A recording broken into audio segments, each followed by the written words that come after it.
Hi everyone! So today we are going to have a little bit of a heart-to-heart. I'm quite nervous about doing this video, but it's been highly requested on Instagram. You may have seen, if you follow me over there, that I recently shared that I have for many years suffered from quite serious bouts of anxiety and panic attacks. And I got such a good response and so many positive comments over there from loads of people, many of whom requested that I sit down and film a proper video all about my experience with my own mental health journey and also the steps that I have personally taken to try and help alleviate the symptoms and problems caused by my anxiety. I got so many gorgeous comments and private messages from people, and I just knew that I really wanted to sit down today and be honest with you guys and share my story. The basic hope is that doing this will hopefully inspire people to be more open and honest about the way that they feel, start talking to their friends and families and just share their experiences, whether you have suffered or currently suffer from mental health problems or not. I just want to basically kick the stigma of mental health and feeling down right in the bum. So I hope you guys can join me today in that and share our experiences together. So I am just going to start at the beginning. I have always had anxiety from as far back as I can remember.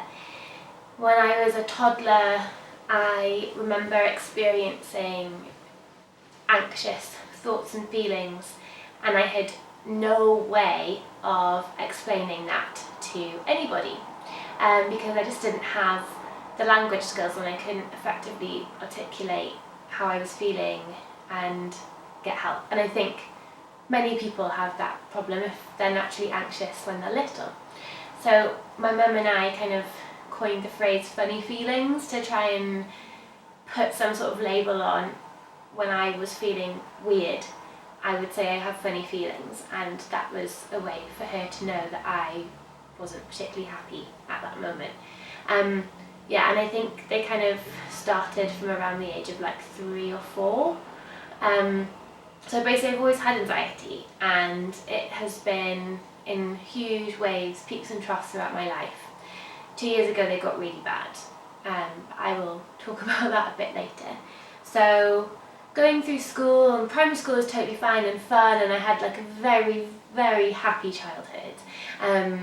I am extremely lucky to have such a supportive, loving family, and always felt like I had friends and family who were there for me, always, which is very rare and incredible. So yeah, that was just amazing, and I know how lucky I am to have that support. But then going into secondary school and growing up and becoming a teenager, that's where things got quite difficult for me for many reasons. So just before I did my GCSE exams, which is one of the most important exams that a young adult can go through in the UK. I'm not sure about overseas, but they happen when you're about 14 or 15. So just before that, my dad passed away very suddenly. He had a heart attack whilst we were away in Scotland with some of my aunties and uncles and their children, my cousins, and it was completely awful. I think any death in the family is awful, but my dad and I were extremely close, and throughout my entire life he'd always been the person that I felt completely comfortable and open around, because we were incredibly similar, and also because he continues to be the best person I have ever known in my entire life, and that is true. I'm not saying that because he's dead and I'm looking at it with rose-tinted glasses. He was an inspiration. He was so kind and loving and creative and he gave so much of himself to other people, and he was just incredible, and I miss him every single day. There's not a day that goes by that I don't miss him incredibly. So that happened in my kind of early teen years, and obviously that really, really affected me and everyone who felt close to him as well, obviously. The problem I had that was personal to me was through his death. I was alone with my mum in the house. I have a half-sister who is much older than me. She's 16 years older than me, and my brother, who is 8 years older than me, who was living in Glasgow at the time. So he was he was an adult, and they both had their lives, so they weren't living at home. It was just me and my mum, and that was really difficult to cope with because I had to look after her. I felt an extreme amount of, I don't want to use the word pressure, but there was a certain amount of pressure to make sure she was okay, and she was the only parent I had now, and the only adult around me that completely understood what was happening, but she was also completely unable to cope with the loss of her husband. They had an extremely loving and close marriage and friendship, and it was so difficult for her and continues to be difficult.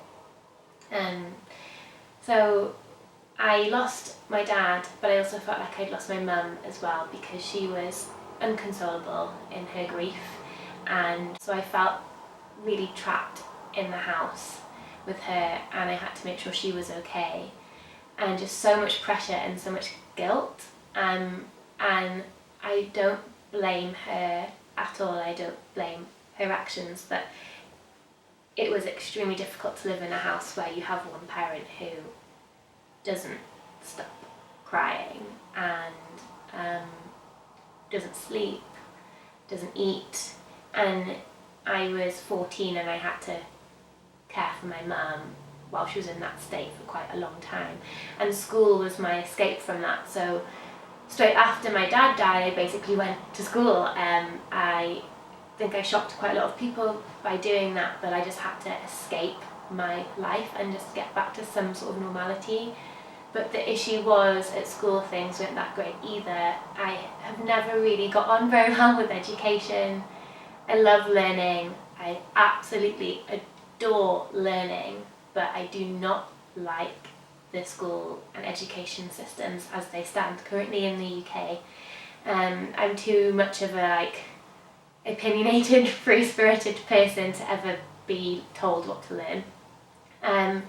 But also the girls in school were kind of difficult as well, because I went to an expensive private school. I'm extremely privileged to have been able to experience that level of education, but because it was a very small girls' school, some things come out of the woodwork in everyone's personalities, and you just all become kind of nasty to each other. So that was quite difficult to deal with, and because everything was bad at home, I just wanted to have friends, and I just wanted to be liked and have that stuff sorted. So I was pretending to be a different person at school so people would like me, and I was lying to myself. I didn't really want to hang out with certain people, but I made myself do it. And at home I was also lying to myself a lot and pretending everything was okay for the sake of my mum, and trying my best to look after her as much as a 14, 15-year-old can. And that's when my anxiety really started to kick in a big way, because I was forcing down so many feelings and thoughts I was having, and really hiding things from people a lot. And then kind of fast forward through that to university and college. So I went to college in Newcastle for a year to do a foundation degree, like an art and design foundation diploma, and that was really fun because it was another kind of experience for me to go through, and I was meeting loads of people who weren't from private schools, and some of them were boys, and I'd never really hung out with boys before in that way as friends. Like, I had boyfriends and stuff, but it was always slightly like you hang out with them because you want to be like boyfriend and girlfriend on a date or whatever. And then I was actually making friends that were boys properly, and there were no agendas at all. And also the boys I had met previously were from private schools as well, because I was kind of in that bubble. So it was just nice, actually more than nice, just amazing to meet different people from all sorts of backgrounds, all sorts of areas of Newcastle and the northeast, who all had their own like story to tell, and they were all extremely creative people because it was an art and design degree. And that's where I met my best friend Erica, and we've been best friends since then, so for about 10 years, so that was incredible. And then I went to university and it kind of got shit again. I get so much like a downer, but it's true, I'm just being honest. First year was incredible. At that point in my life I was dating someone, well it was a serious relationship really, more than dating, someone from Newcastle, so I would go home a lot. And I was quite kind of caught up in the fun of the first year at university and trying to make friends and trying to realise like who did I actually want to be friends with, and kind of be a little bit more honest and choose carefully. And I did meet some great people, and when things start to get a little bit more serious in second and third year, that's when the kind of high peak of anxiety came back again. So I felt quite similar when I did it, when my dad died, and then in school again suddenly, and it was a bit disheartening. And I also think I felt bad because I was completely away from home, and it was my first chance to have away from my mum and my childhood home, and I realised I hadn't actually given myself a chance to grieve my dad's death yet. I had to be like immediately okay after he died, and I remember at the funeral telling myself, this has happened now, your dad is dead, move on. And which is awful for a 14-year-old to say that to themselves. Like, I just wouldn't allow myself to feel sad about it because I felt like I couldn't. So in university, when I was alone and I had my own place with my friends, and I was kind of trying to become an adult and like learn what it's like to pay rent and bills and stuff and be more responsible, without my mum or friends that I know from home, suddenly I felt extremely alone and sad, and I slipped into a bit of a depressive period it was second year that it got really bad, for about 3 months. And I remember I didn't really leave my room, and my housemates were concerned about that and were asking, why are you locked up in your room all the time? And I was like, I'm fine, like I'm just tired or whatever. And I didn't realise I was actually depressed, but I think I was, at least with mild depression. I was just in this complete bad headspace and I couldn't get myself out of it. So yeah, I had to kind of go through that grieving period like 4 years after he died. 5 years really. So that was really difficult, and went into third year, and the amount of pressure of university work really got to me then as well, and I stopped eating. I stopped eating as much as I should. I didn't completely stop, but I became extremely thin, and I had begun seeing someone else at that point who was not very good for me at all. We lived together, and that's how we became boyfriend and girlfriend. That's how our relationship started, was because we moved in with a few other friends in final year. So I remember graduating university and I expected to feel this huge relief and pride and satisfaction from finishing my degree, but I felt so empty and alone, and like I had failed even though I did really well. And I just wanted to get out of Leeds. I went to university at Leeds and I hated it. I'm really, really sorry if I've just offended you, if you're from Leeds or you currently live in Leeds, but I had such a bad time there that it's really like probably skewed my opinion of the city. and I've been back since to try and make myself like it again, and I had one of the worst days I've had the entire year. By accident, it just happened to be in Leeds, but like it's one of those days where everything went wrong. I was like, this city, I just can't get along with it. So please convince me to like it. I want to like Leeds. But yeah, you know, that's a whole other thing. So yeah, I felt extremely empty, and I was like, I hate the city, I want to get out, like, I don't have any real friends here, I am in a weird relationship that I felt kind of trapped in, I just wanted to go home or move somewhere else, and that boyfriend moved to London, and I saw that as an opportunity for me to just live with him for a bit, and I helped him get a flat down there, living with like a friend of a friend, so I kind of already knew who he was living with, and I just thought, here's my chance. Like, I have to make a change, I have to go, and like something has to happen that's good, basically, because I was feeling so shit.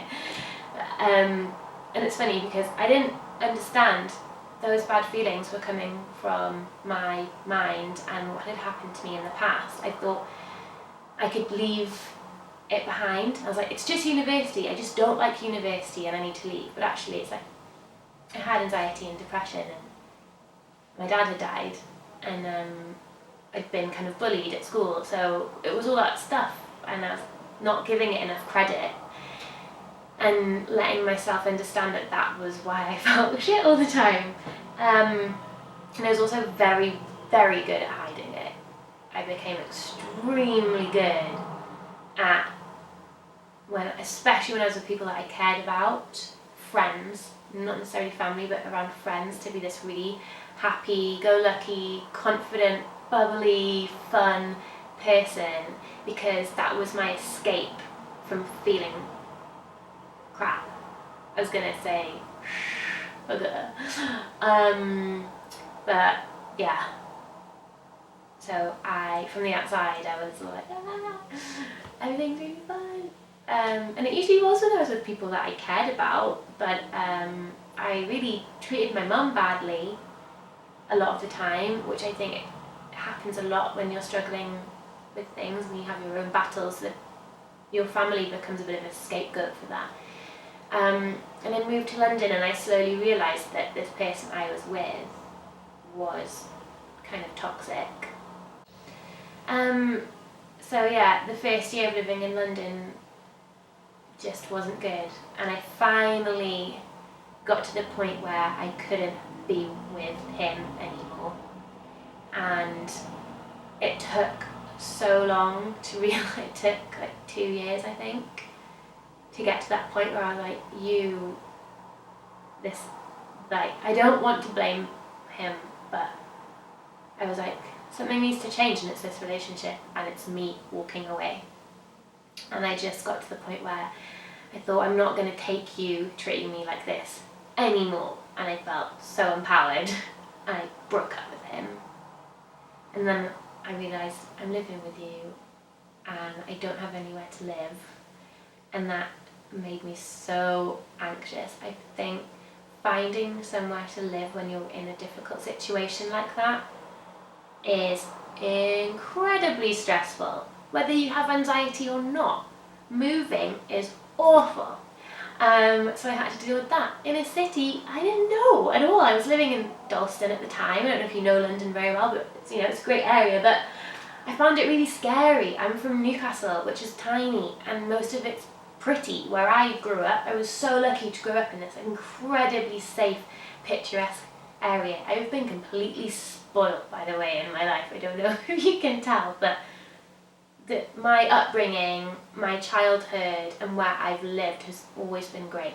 And I was living in East London, and it was when all the London riots were going on as well, and I was like, I'm so scared. And luckily, one of my friends very, very kindly invited me to live with them because they had a spare room. At this point, something that I am eternally grateful for from that relationship is him telling me to rent a studio space when I got to London. And from my dad dying, I had some money which meant I was able to pay my very inexpensive rent at that point in time. My rent was £250 a month then in London. That's incredible. And rent a studio space, and that is how I met everyone who I'm either still friends with or who have led on to other friendships who have formed incredibly important friendships to me. So renting that studio space and having somewhere to work from for that year and a half was incredible. So I'm eternally grateful for my ex for kind of pushing me to doing that. So through that, my desk buddy, my desk neighbour, had a room in her house and I lived with her, which is really great. It was kind of awful being single for that time, but you know, it was a bit of a kind of turning point, and I had to push myself to meet people. And then kind of moving forward, I lived with them for quite a while, and we changed houses and stuff, and then we all decided to not live together anymore for like a few reasons. But before that, before I stopped living with them, and I'd broken up with my ex, and I was single, and I was trying to have fun in this city, and I kind of made it my mission to get the most out of London. That was the moment, the time in my life that I met Simon, who is my fiance, which still feels weird after ages. We've been engaged for like 8 months. But yeah, so that's something that makes me happy. So I met Simon, and that this is gonna sound incredibly corny, and it is. He changed my world. He did. I met him, and London was fun, and London wasn't scary, and I met new people through him, and he showed me how to effectively let go of a certain amount of worries and just enjoy the summer. It was in 2012, and it was the summer of the London Olympics, so there's this like huge buzz in the city, and meeting him and going through that excitement of the Olympics, like whether you're interested in sport or not, I am obsessed with sport, especially competitive sports, and I just admire athletes of that calibre so much. So that started like our kind of relationship off to this fantastic like fun start, and he was and continues to be someone who is always up for doing something and doing something different and doing something fun.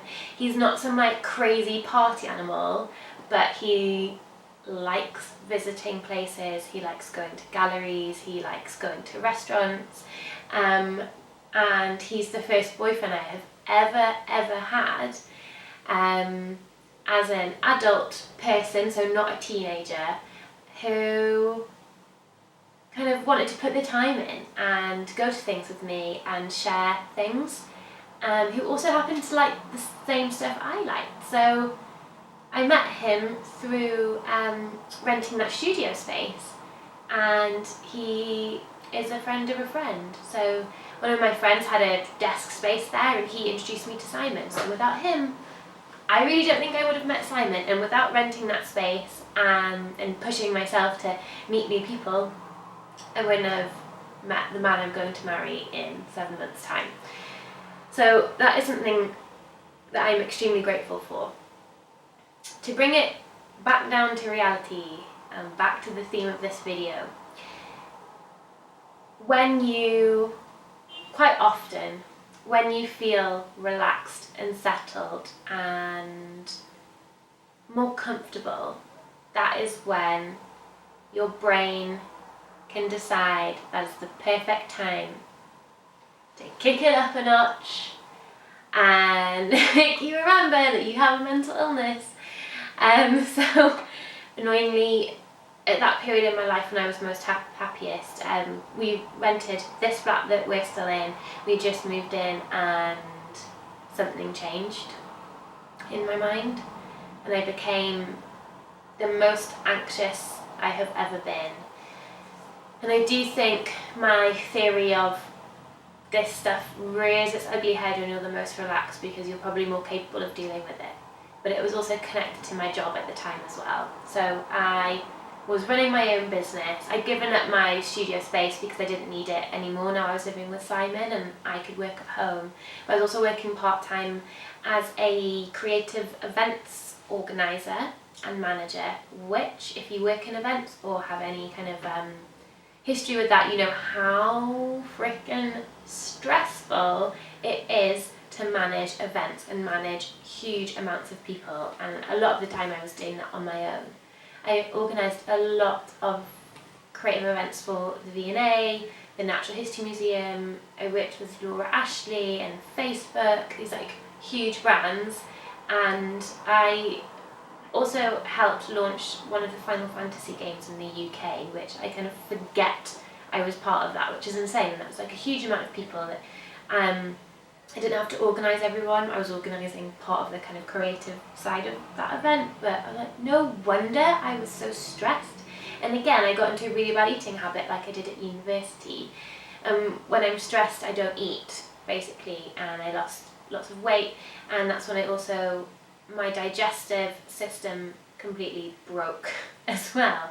And I know that your gut is linked to your mental state in a huge way, and my body like just couldn't process certain foods anymore, which I think is very, very common, and it happens to loads of people, and loads of my friends have gone through the same thing. But yeah, it was just a complete kick in the teeth. It was like, but I'm happy now. What? Like, no, I'm meant to be enjoying my relationship and enjoying my friendship and enjoying the city, because for the first time ever I actually like London, or I'm starting to like London. But that's life, you know. You get dealt a really bad card sometimes, and you just have to deal with it, or not deal with it, which is definitely what I did. I didn't deal with it. I was having regular panic attacks. So I suppose in my life I had them like here and there. I knew what they were, but I wasn't like worried about having them because they didn't happen that often. I was just incredibly anxious and depressed sometimes. But the panic attacks for me, of that intensity, was a completely new thing. So I was at the worst time, which was 2 years ago in the summer. I was having between 3 and 4 a week, which for me was incredibly difficult to deal with.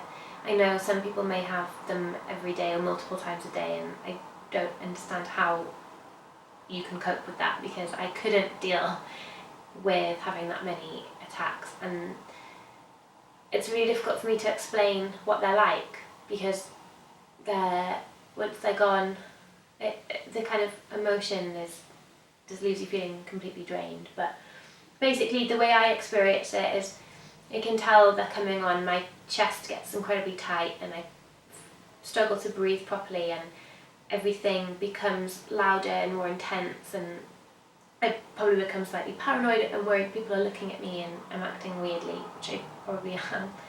And then my breathing gets worse and worse and worse, and I can't breathe properly at all, and everything's erratic, and I get to the point where I'm not breathing properly at all, so I lose sensation in my lips and my fingers and my toes, and they go numb, and then I feel like I'm going to pass out, and I'm so overwhelmed with the stress of something that I feel like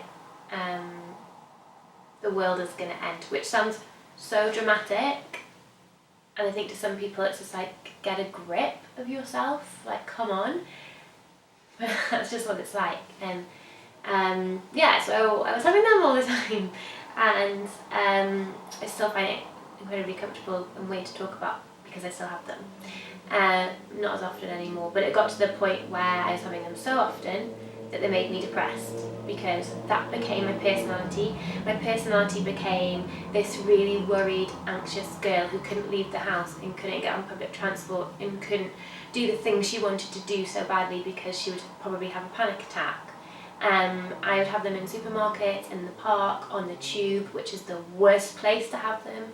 Had one in a doctor's waiting room, everywhere. And it got to the point where I knew I would probably end up having a more serious breakdown in some way. My mental health would get to the point would really concern me to a deeper level if I didn't get help. And I unfortunately really struggled to get that help through the NHS, and there needs to be more NHS funding, even if it's just for people with mental health problems. Everyone needs, we in the UK, I'm not going to go off on a political tangent, but one of the reasons why it took me so long to get help is because of the NHS funding cuts.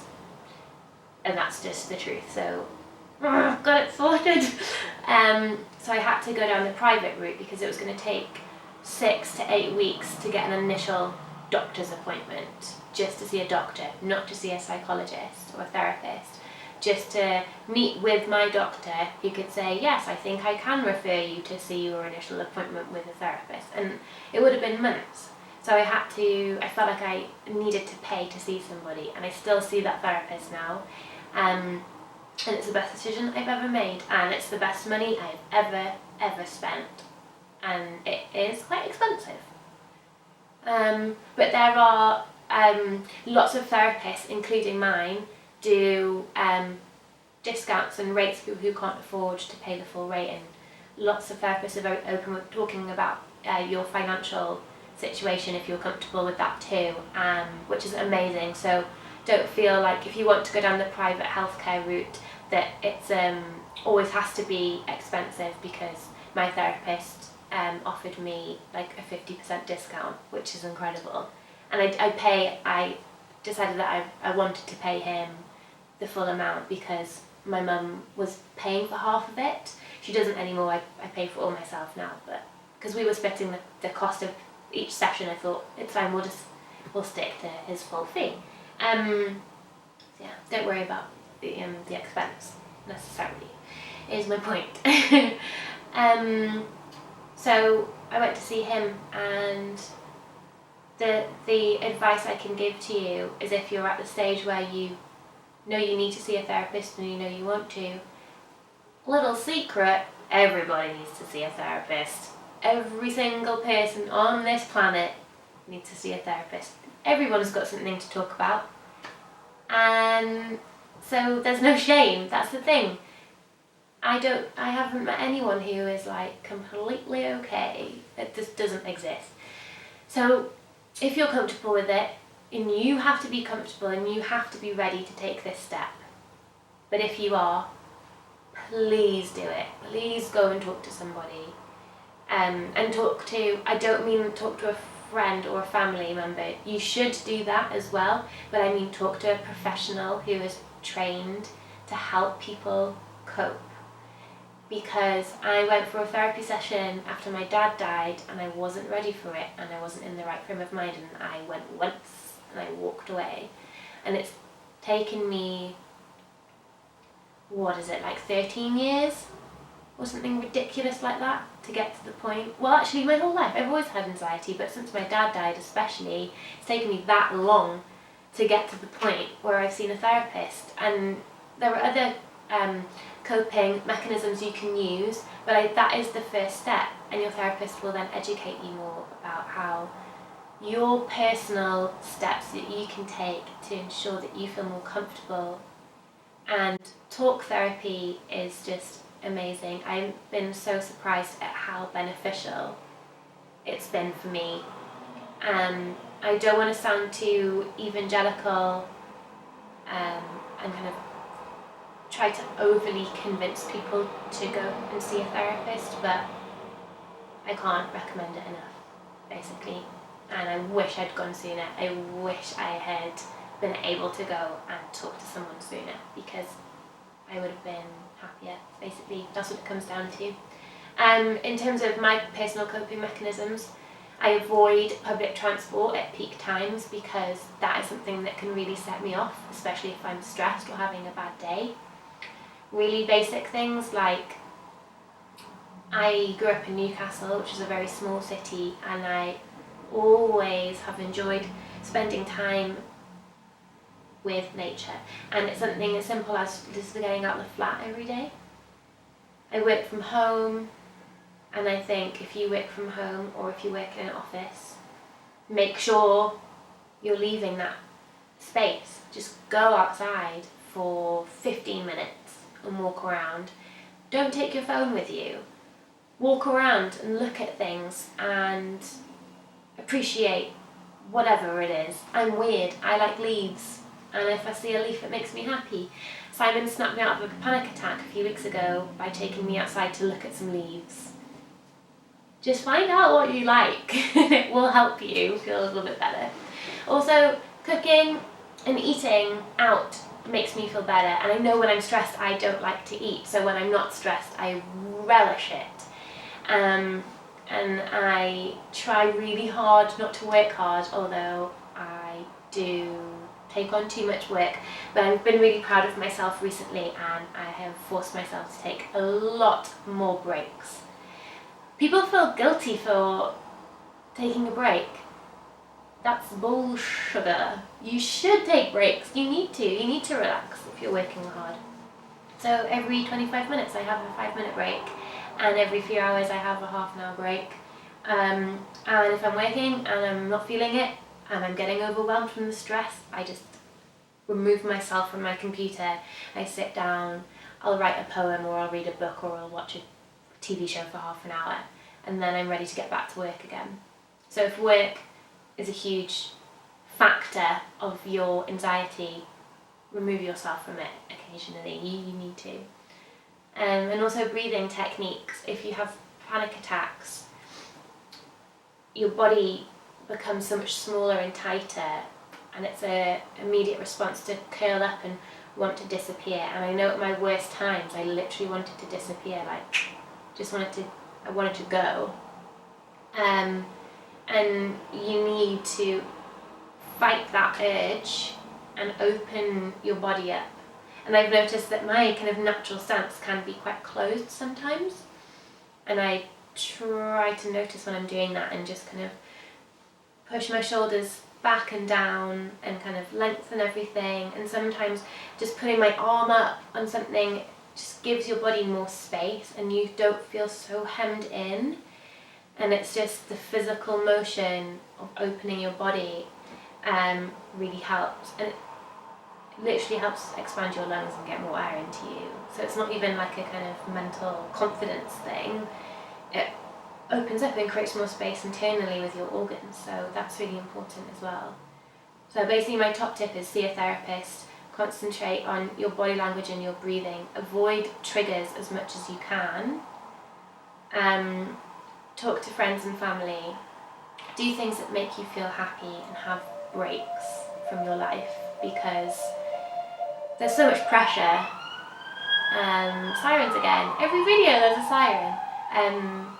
There's so much pressure on people now, and it's a modern ailment. That's the thing, like mental illness like this, like anxiety, is a modern illness. I was going to do a Q&A, but this video is long now, and I'm going to do a whole other video for that. Many people sent me questions that I really wanted to answer in a video format and like in a chatty way and give my personal advice. But I want to really focus on that in a whole other video because it deserves more time than I can give it now. So once this video is up, next week I will be filming an anxiety Q&A. Any questions you might have, and I've had some really diverse ones from all sorts of people. Send them to me whatever way you feel comfortable. Comment on an Instagram post, send me a private message on Instagram or Twitter or Facebook, or email me. Send me a letter if you want. Yeah, get in touch whatever way you'd like to. If you have any concerns or questions, or you want to share with somebody who might understand a little bit better than someone else, I'm here. Yeah, and I hope that learning about kind of my journey has helped. But the past year and a half I've been in therapy, I have been transformed. Whoa, that was really evangelical. I'm like, I'm so much better now. But it's true. I feel passionately about this. And I think that is my main advice. And I'm just so much happier now. I still have bad days as well, and you know that if you follow me on Instagram. I'm quite honest when I have bad days, which is really important. But yeah, just the past year and a half of talking to a professional therapist and like coming together, having someone who understands on a professional level as well as a personal one how hard it is has really helped. So that's it for today. I hope I wasn't too boring or upset anybody. I just wanted it to be helpful. Yeah, I will see you guys soon, and I really hope you enjoyed this and have an absolutely beautiful day or evening, whatever you're doing, and I'll see you guys later. Bye!